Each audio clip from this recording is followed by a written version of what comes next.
ñu ngi leen di nuyu di leen jaajëfal yéen ñi nga xam ni yéen ay suivre chaîne bi di xalaat ñuy wéy di amal suñu présentation candidat yi nga xam ni déclaré wu nañ pour présenter wu ci présidentielle yu 2019 yi fii ci Sénégal tey nag ñuy wax ci Bougane Gueye Dany di président mouvement Gëm Sa Bopp. Bougane Gueye Dany mi ngi juddu en 1977 mi ngi juddoo nag ci famille boo xamante ni nii daanaka amuñu woon doole lool mi ngi juddoo fële ca Saint-Louis mais Bougane mi ngi cosaanoo Mauritanie maanaam ay maamam Mauritanie la ñu soqeekoo ci wàllum yar nag mën nañ ni maamam bu jigéen moo ko yar maamam bu jigéen bu tudd Alima Diakhaté ñi ngi dëkkoon fi nga xam ni mooy Ruku-Djine di benn quartier bu nekkee bët gànnaaru Saint-Louis ci ndawam nag Bougane def na li nga xamante ni mooy football bëggoon na ko lool joué na sax nawetaan ci ASC bu ñu naan Croix-Rouge jàng na tamit école primaire sax mi ngi ko bokkaloon ak ancien international sénégalais bii di El Hadji Seydou Diouf en 1997 Bougane am diplôme am ci wàllu bâtiment waaye yéeneen yëpp moo nekkoon def journalisme parce que dafa bëggoon wàllum journalisme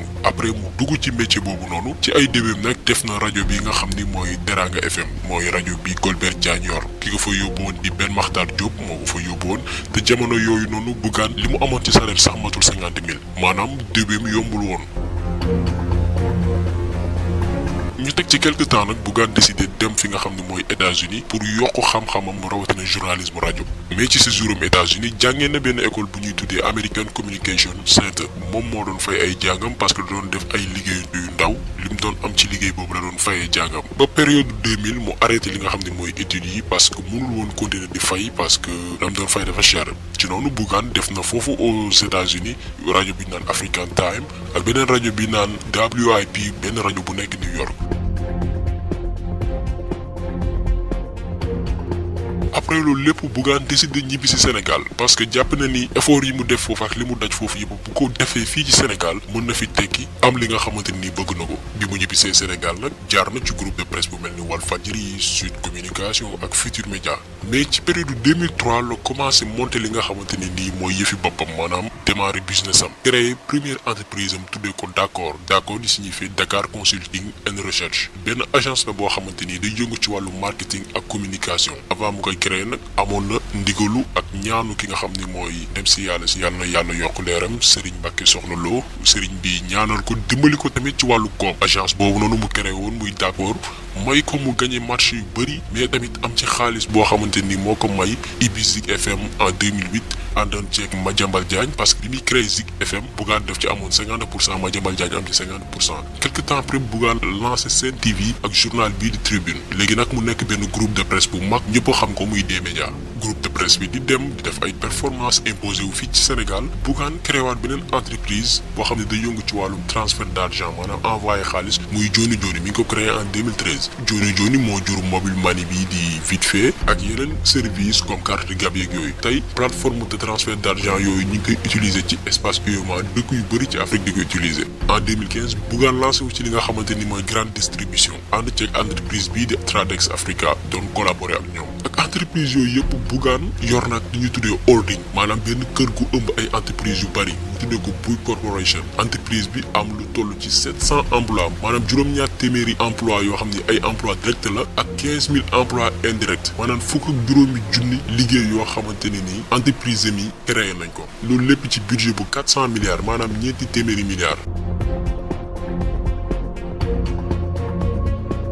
loolu nag daf ñuy permettre ñu ñëw ci alalu Bougane bi parce que ñu bëri ñu ngi koy wax naan ni mu amee alal bi dafa gaaw ñu bëri ñu ngi jiixi jaaxa ci anam gi mu ko amee waaye li ñu mën a xamal nit ñi rek mooy que ni Bougane bi mu créé d'accord yàlla daf ci def barke mu gagné ci xaalis bu bëri avec publicité yi mu doon def parce que agence bi ci wàllu publicité communication marketing la doon def te domaine yooyu dafa nekk domaine yoo xamante ni daf am xaalis lool bu fekkee ni am nga ay clients yu baax di collaborer ak ay entreprises yu am xaalis ci diir bu gàtt mën nga ci nekk millionnaire wala milliardaire. te aussi Bougane bi muy créé d'accord agence de communication boobu dafa am yeneen agence de communication yoo xamante ni bitim réew lañ jógee nekk fii Sénégal mën nañ citer ay Caractère ak ay yeneen agence de communication yi nga xam ni dañ daan appliquer ay prix yu cher yoo xamante ne nii c'est pas accessible à toutes les entreprises ci wàllum communication léegi Bougane moom bi mu ñëwee dafa apporter différence maanaam wàññi prix yi mais di proposer même qualité bi moo xam ci wàllu image moo xam ci wàllu réalisation moo xam ci wàllu marketing loolu permettre ko mu gagner ay marché yu bëri looloo taxoon mu liggéey ak Nokia Western Union Ecobank Elton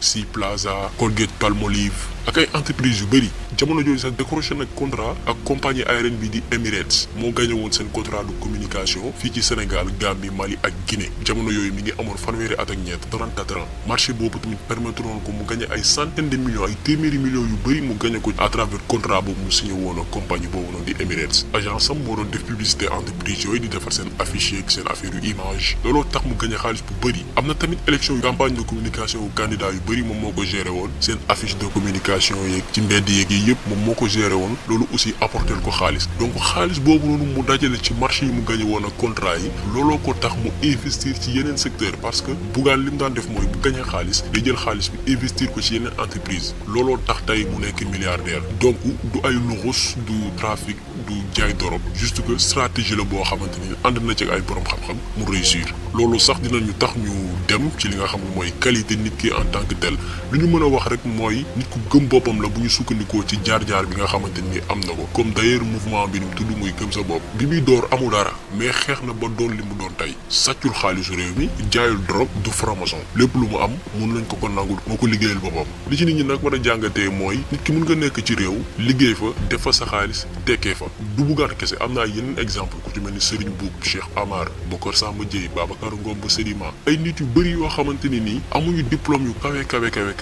mais teewul ñi tekki nañ ci seen àdduna te ñu ngi ciy jëriñ ay nit yi seen liggéey beneen qualité Bougane mooy aussi nit ku engagé la boo xool bi mu nekkee Walf bi mu gisee ni condition travailleurs yi jaarul yoon dafa décidé créer benn syndicat moom ak ñoom Antoine Diouf Alassane Samba Diop ak ay yeneen journaliste te moom sax moo nekkoon secrétaire général bi loolu sax moo taxoon Sidi Lamine dàq ko après bi ñu ko dàqee ci la demee Sud FM laataa muy dem fële na la nga xam ne mooy RFM ci wàllum social aussi nit la koo xamante ni ñi ngi def ay activités sociales biñ ko gënoon ràññee mooy en 2012 bi fi inondation yu métti bi amee mu lancé benn campagne de collecte de fonds ba dajale ci lu toll ci 500 millions yoo xam ne nit ñee ko cotiser ak moom xaalisu bi mu ci dolli ñu jox ko état bi ak dimbalee ko yenn sinistrés yi nga xamante ni inondation yi laaloon na leen mu ànd ci fondation bii di Seen Action parce que Bougane am na benn fondation Seen Action boo xam ni li ko tax a jóg mooy di intervenir ci wàllum social.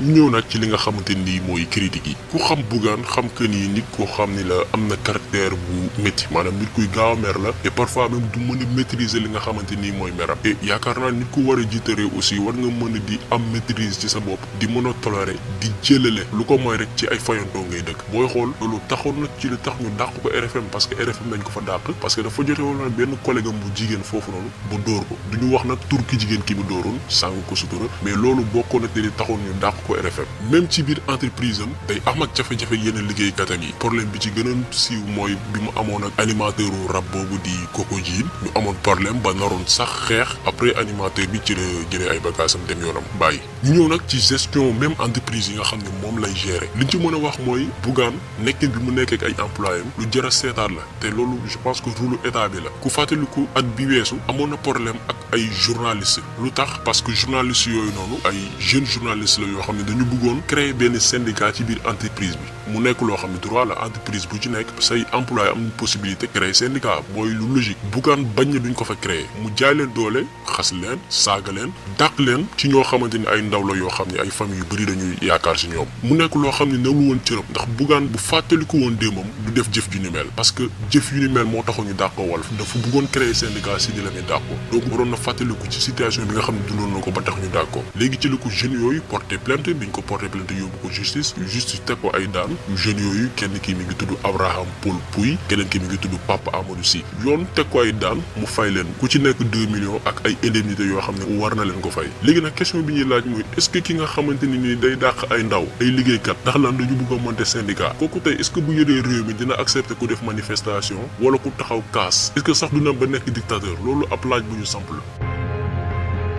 dañuy des ba léegi ci façon bu Bougane di gérer li nga xam ne mooy entreprise am parce que nit ku taxaw ne day laaj réew mi dañu xool moom naka lay doxalee ba taxaw am yéene ni day laaj réew mi moom mooy kan d'abord li mu yor naka la koy gérer lu ñu mën a nemmeeku ci biir entreprise am mooy noot ak xoñoñal li nga xam ne mooy ay liggéeykatam di leen chantage dem sax ba ñàkk leen fay. d'après information yu ñu jot ñu ci bëri ci ñuy liggéey ci nga xam ne mooy entreprise bu Bougane yi dañuy toog ba le 13 duñu jot seen salaire te am na ci ñoo xam ne sax buñ ko jotee du mat ñu sampaat laaj est-ce que tey kuy toog doo fay say salarié wala boo leen di fay sax day manqué est-ce que kooku suba di nga fay ay jàngalekat di nga fay ay médecins di nga fay bourse étudiant te leneen li ci gën a garaaw ñenn ci ay liggéeykat yi da leen di fay jaarale ko ci joni joni te même bu leen di fay seen salaire ci joni joni dañ ciy génneewaale frais yi nga xamante ne nii moom la war a àndal ci seen salaire ay liggéeykat la yoo xamante nii amuñu bulletin de salaire mu nekk loo xam ne lu garaaw la te boo feebaree wala nga absenté ñëpp xam nañ Sénégal ni mu demee da ngay am xew da ngay am ay gàllankoor boo feebaree wala am beneen gàllankoor sa salaire dañ koy coupé lijjantiwul wér-gu-yaramu ñi nga xam ne ñoo koy liggéeyal intérêt boppam kese lay xool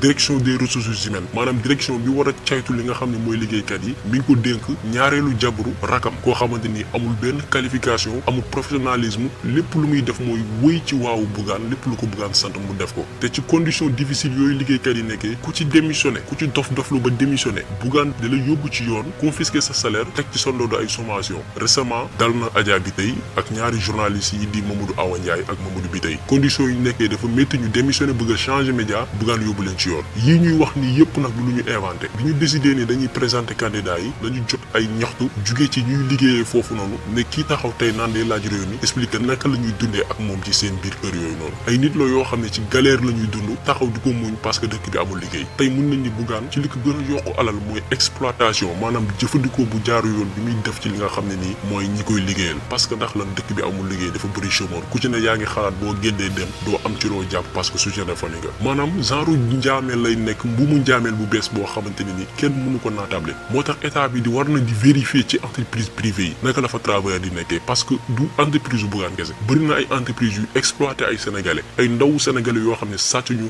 fenañu liggéey kese la ñu bëgg mais ay nit ñoo leen di exploité di gën a am alal ñoom ñuy gën a dee et même ci côté recrutement bi Bougane ci boppam mooy def casting yi te du benn lañ ko tudd ci ay promotion canapé maanaam chantage ay xale yu jigéen lu yàggul dara dégg nañ fi problème bi fi am ak benn ci ay animatrice am ñu ne daf ko tooñ maanaam daf ko ëmbal nañ ma baal ci wax ji ba léegi indiw ci ay doon kenn rek a ci wax muy Iran Ndaw bi ci wax te Iran lu mu wax nee na takku suuf la Iran Ndaw loolu la wax nee na takk bi am na waaye takku suuf la woon donc Iran Ndaw moom waroon na sax rus di wax loolu parce que tey ku yor ñaari jabar doy la ñu ne déet waaye ngeen ne da ngay takku suuf nee nañ takku suuf la ñi ne nañ daf ko tooñ ba pare soog koo takk yow nga ñëw di confirmer loolu moom waroon na rus di wax loolu en tant que nitu diine loolu aussi di wane irresponsabilité nit ki parce que nit bu demee bay takku suuf wala di tooñ doomu jàmbur xamuñu ci ban la ci moom moo war a leeral te nee na du ci wax kooku tey dinañ duute ci capacité responsabilité moom